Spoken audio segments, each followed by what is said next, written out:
So you're thinking about trying prime male, huh? Trying to boost those testosterone levels.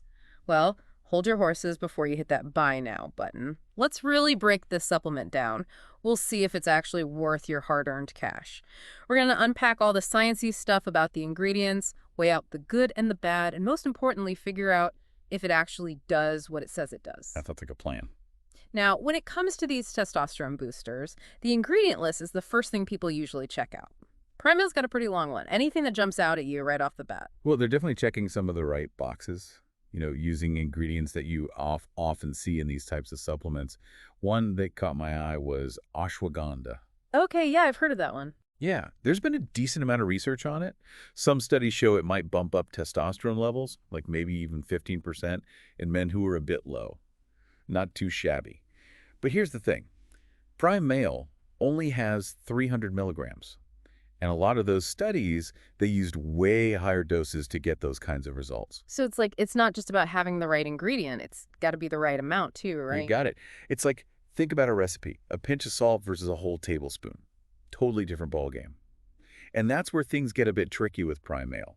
They've got these ingredients that could be great, but we don't really know how they all work together because the research on the combined effects is pretty limited. So it's like, we don't know if they're all playing nicely together or if they're like fighting behind the scenes. Exactly. That's the million-dollar question with these formulas.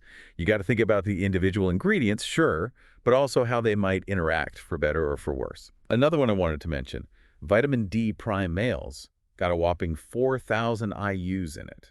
Okay, so that's got to be a good thing, right? Sunshine in a bottle. Well, it could be. Studies have found that even a little vitamin D deficiency can mess with your testosterone levels. So having a decent dose in there is important, especially since everyone's different. Right, right. So you really can't just glance at the label and call it a day. Dosage matters. The science behind it all matters. 100%. Yeah. And speaking of different people and how our bodies react, we got to talk about safety. That should be top of mind with any supplement. Absolutely. Especially when you're messing with hormones and stuff. So what's the deal with prime male? Is it safe? Well, a lot of the individual ingredients, they've got some research backing it up as far as safety goes.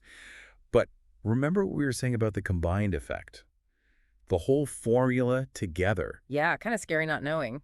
It hasn't gone through those big, rigorous clinical trials. So there's always a chance of some unexpected interaction happening, which is why it's super important. Like, if you're thinking about trying prime male or any new supplement, really talk to your doctor first. Especially like if you've got other health stuff going on. Exactly. Take ashwagandha, for example. Some studies suggest that it might mess with thyroid hormone production.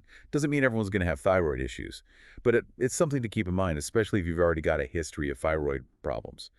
Okay, so be informed, talk to your doctor. Got it. But let's be real. Even if a supplement ticks all the boxes, it's a no-go if it breaks the bank. What's the damage with prime male? Yeah, it's definitely not the cheapest option out there.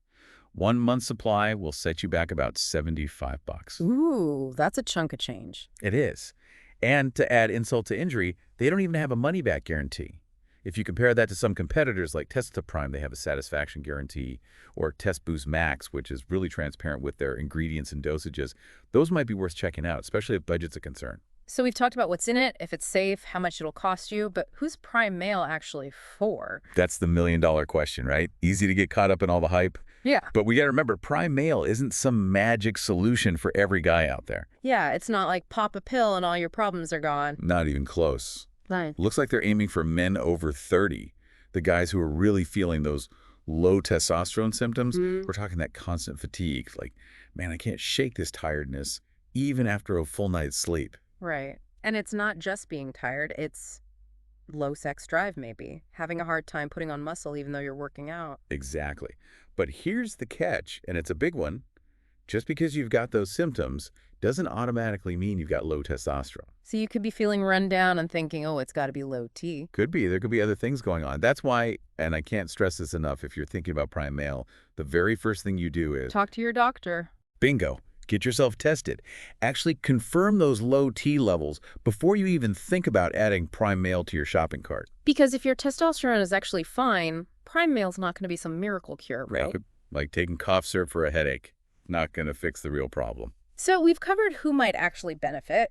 Now let's flip it. Who should stay away from prime male? Well, like we just talked about, anybody who hasn't actually gotten tested to confirm low T, pump the brakes. No skipping straight to the supplements looking for that quick fix. Exactly. And got to remember, Prime Mail's not a magic bullet.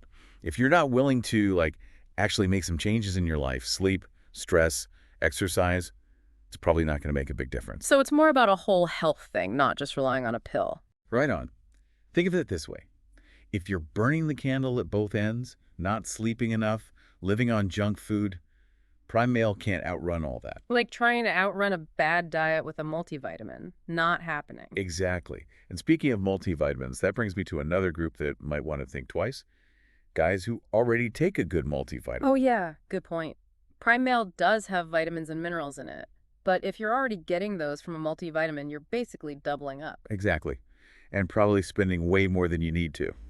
Okay, so we know who it's for, who it's not for. Let's get into how this stuff actually works.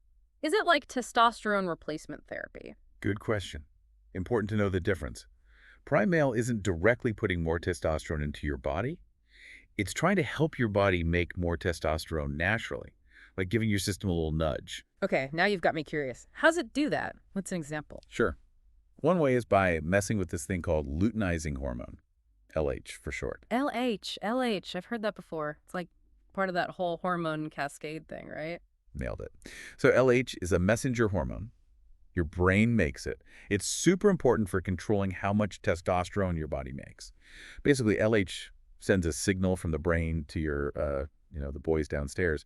It's like, hey, we need more testosterone down here. And Prime Mail tries to make that signal stronger. Exactly. Some of the ingredients in Prime Mail, they might help your body pump out more LH, which in theory could mean higher testosterone levels. So we've really dug into this whole Prime Mail thing. The ingredients, what it might do, the safety stuff, even if it's worth the price. Yeah, no stone unturned, right? Right.